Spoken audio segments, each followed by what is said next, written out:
Hello दोस्तों, नमस्कार।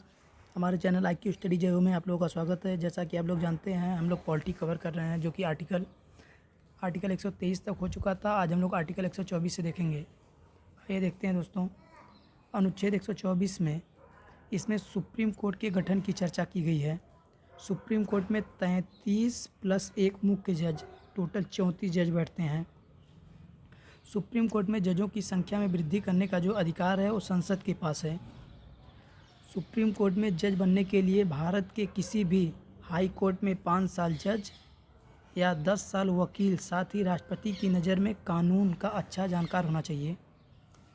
Supreme court में जजों की नियुक्ति राष्ट्रपति करते हैं। जज के व्यक्ति की नियुक्ति के समय राष्ट्रपति कोलेजियम से सलाह लेते हैं। कोलेजियम किसे कहते हैं दोस्तों, ये जान लेते हैं। सुप्रीम कोर्ट में 5 सीनियर जजों को कोलेजियम कहते हैं। जजों को हटाने के लिए महाभियोग जैसी प्रक्रिया लानी होती है। अब तक किसी जज को महाभियोग द्वारा हटाया नहीं गया है।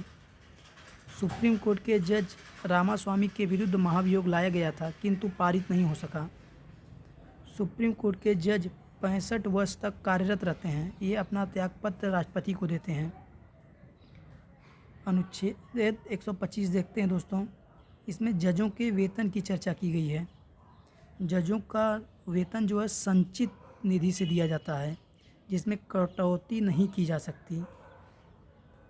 अनुच्छेद 126 देखते हैं दोस्तों। जब CGI अनुपस्थित रहते हैं तो कुछ जजों में से एक मुख्य न्यायाधीश बनते हैं, जिसे कार्यकारी मुख्य न्यायाधीश कहते हैं। आगे देखते हैं दोस्तों, 127 देखते हैं दोस्तों। अनुच्छेद 127 में एडहॉक जज की चर्चा की गई है।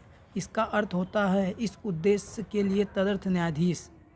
जजों की संख्या में कमी हो जाए तब इसे लाने की सिफारिश CGI राष्ट्रपति से करते हैं। सिफारिश के आधार पर राष्ट्रपति 25 हाई कोर्ट में से एडहॉक जज के लिए सिफारिश करते हैं।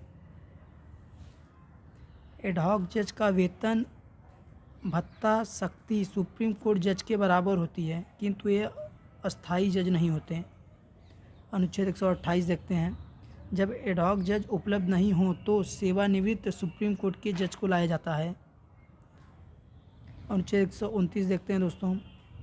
सुप्रीम कोर्ट अभिलेख न्यायालय का कार्य करती है, अर्थात सुप्रीम कोर्ट का निर्णय किसी अन्य मुकदमे में भी उदाहरण के रूप में प्रस्तुत किया जाता है, ताकि न्याय जल्दी मिल जाए।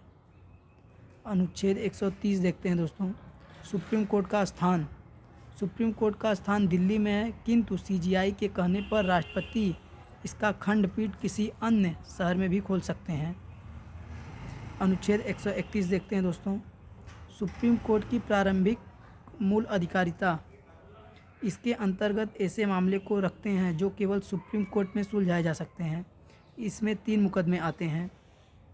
पहला केंद्र राज्य विवाद, दूसरा राज्य विवाद, तीसरा एक और केंद्र एवं उसके साथ ही कुछ अन्य राज्य तथा दूसरी ओर अन्य राज्य विवाद।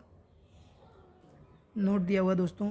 इसमें देखते हैं, राष्ट्रपति तथा उपराष्ट्रपति का विवाद सीधे सुप्रीम कोर्ट में जाता है, किंतु इसे मूल अधिकारिता में शामिल नहीं करते, क्योंकि इसकी चर्चा अनुच्छेद 171 में है। 71 में है। अनुच्छेद 132 देखते हैं। हाई कोर्ट से सुप्रीम कोर्ट में अपील करने का अधिकार है।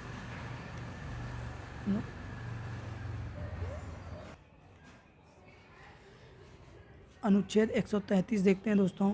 उच्च न्यायालयों में सिविल विषयों से संबंधित अपीलों में उच्चतम न्यायालय की अपीली अधिकारिता।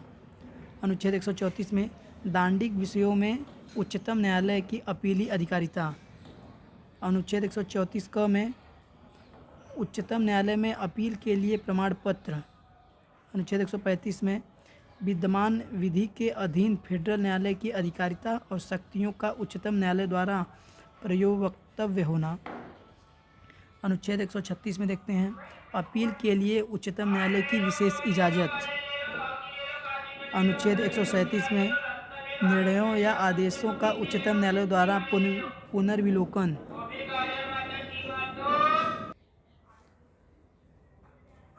अनुच्छेद 138 में उच्चतम न्यायालय की अधिकारिता की वृद्धि है दोस्तों। अनुच्छेद 139 में कुछ रीट निकालने की शक्तियों का उच्चतम न्यायालय को प्रदत्त किया जाना। अनुच्छेद, एक मिनट दोस्तों, अनुच्छेद, एक मिनट दोस्तों, अनुच्छेद 139 का में कुछ मामलों का अंतरण है। अनुच्छेद 140 में उच्चतम न्यायालय की आनुषंगिक शक्तियाँ हैं दोस्तों। धन्यवाद दोस्तों।